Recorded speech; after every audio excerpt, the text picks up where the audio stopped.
Las ciencias atmosféricas son aquellas que realizan estudios y observaciones acerca de la meteorología, clima, variabilidad climática, cambio climático y física de nubes. Esta tiene sus comienzos con Halley en el siglo XVIII y su investigación solo se ha visto en aumento en el contexto de la crisis climática actual. Este campo, como muchos otros en la ciencia, es uno que hasta hace algunos años se encontraba completamente dominado por hombres. En México, solo 3 de cada 10 mujeres profesionistas eligen carreras relacionadas con ciencia, tecnología, ingeniería y matemáticas. La vocación por la ciencia no es algo exclusivo del género. De hecho, según datos de la SEP e INEGI, las niñas en primaria presentan mejores resultados en evaluación de aprendizajes de matemáticas que los niños, pero abandonan sus intereses en esto durante la secundaria por falta de motivación. Uno de los grandes problemas que encontramos como mujeres en la ciencia es la falta de representación y sentimientos de aislamiento dentro de salones de clases, institutos, academia y programas científicos.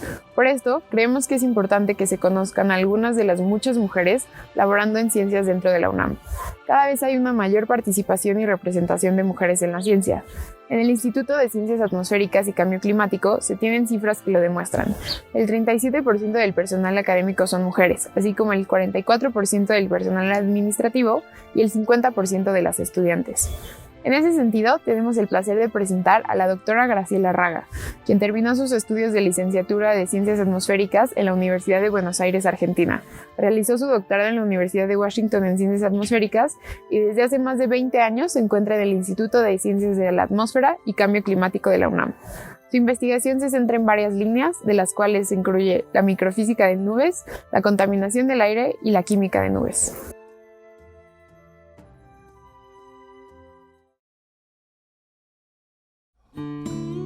Sí, claro. En mi caso en particular, yo desde joven tenía bastante interés desde casi los últimos grados de la primaria. Muchas de nosotros van a encontrar que en muchos casos jugábamos con un set de química, con el microscopio, como básicamente que ya se venía evidenciando ciertas inclinaciones y por mirar y aprender de la naturaleza y demás, ¿no? Entonces ya desde la primaria yo diría que tenía ese interés. En la secundaria, bueno, en Argentina la secundaria es los 5 años, no hay preparatoria.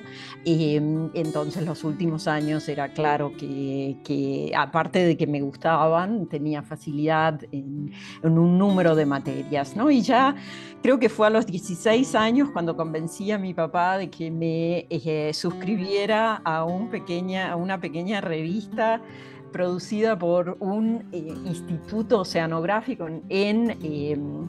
en Estados Unidos, porque en primer lugar me interesaba mucho el océano y sobre todo la parte física de las olas y las corrientes y demás, no tanto la parte biológica.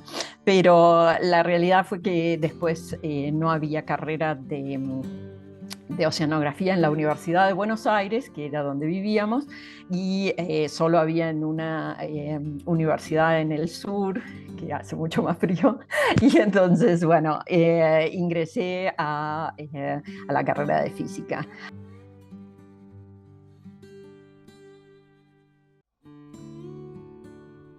Personalmente no he sufrido discriminación, ¿no? Una vez que estaba en la universidad y después graduada como postdoc y demás, no tuve ningún problema. También incluso en Europa era muy notable que los países mediterráneos tienen mayor representación de mujeres. Ya en esa época, en los 90, cuando trabajaba en Inglaterra solo había una mujer profesora en el Departamento de Ciencias era física pura y aplicada, ¿no? El departamento donde yo estaba, pero por ejemplo en Alemania era muy obvio de que no había mujeres y en cambio en Francia, Italia y España en menor medida, porque en esa época había menos investigación científica, pero ahora es clarísimo, en estos 3 países, por ejemplo, hay muchísima más representación de mujeres en puestos de investigación en los distintos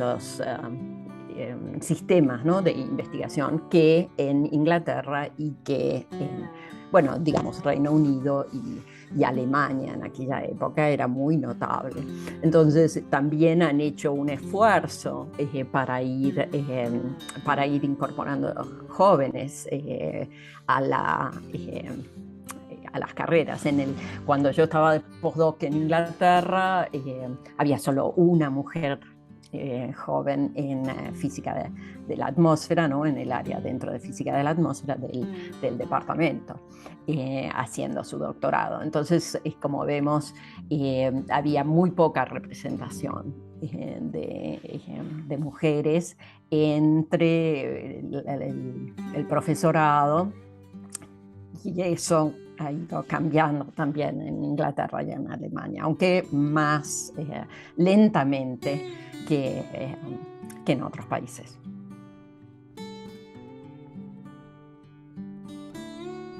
Sí, a lo largo del tiempo, como que en realidad el ver a las mujeres, que haya mujeres que estén en ciertos roles de un poquito mayor autoridad, digamos, aunque no hay una autoridad real, pero de representatividad en comisiones, y que veamos que se manejan son igual de competentes y que no hay ninguna diferencia. Eso estimula a las jóvenes a hablar, a hacerse notar, porque un poco en el pasado y en muchas culturas todavía hay como una tendencia a que las mujeres estén calladas y no den su opinión al respecto de lo que se esté discutiendo, aunque sea una reunión familiar, ¿no? Entonces, por ejemplo, opinar de política y demás no se ve tan bien en muchas sociedades. Entonces, eso implica que no hay un rol para las jóvenes y las niñas, sobre todo, a seguir. Entonces, tiene que haber un esfuerzo concertado, y por eso tiene que haber la participación de hombres dándoles el espacio a las mujeres.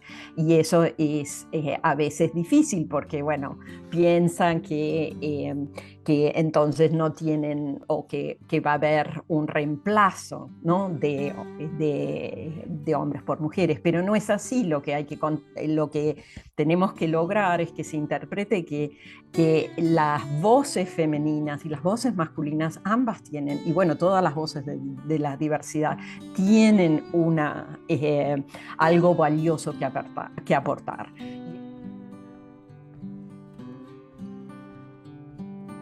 Como ya mencionaba también en otros lugares del mundo, tenemos un rezago en términos de las jóvenes de la población femenina total que ingresan a hacer una carrera universitaria.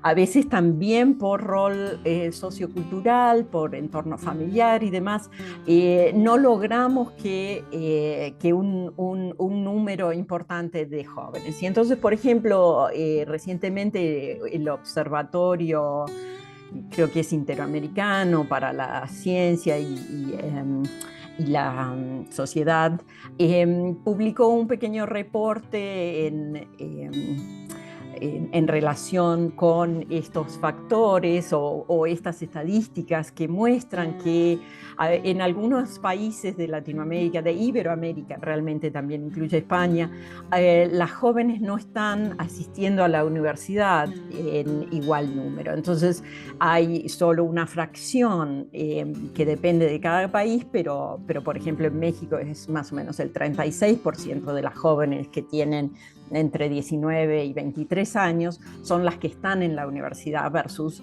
el resto que no asiste a la universidad, ¿no? Y entonces es importante que tratemos de hacer un esfuerzo para que la sociedad en Latinoamérica logre que un número mayor de jóvenes asista a la universidad. En muchos de nuestros países las universidades son públicas, de tal manera que no es un factor económico tan importante como en otros lados, ¿no? Y entonces tendríamos que tratar, aspirar a lograr eso, ¿no? Y entonces todas nuestras universidades están empezando a darse cuenta de esta problemática, pero todavía parece que nos falta bastante por hacer.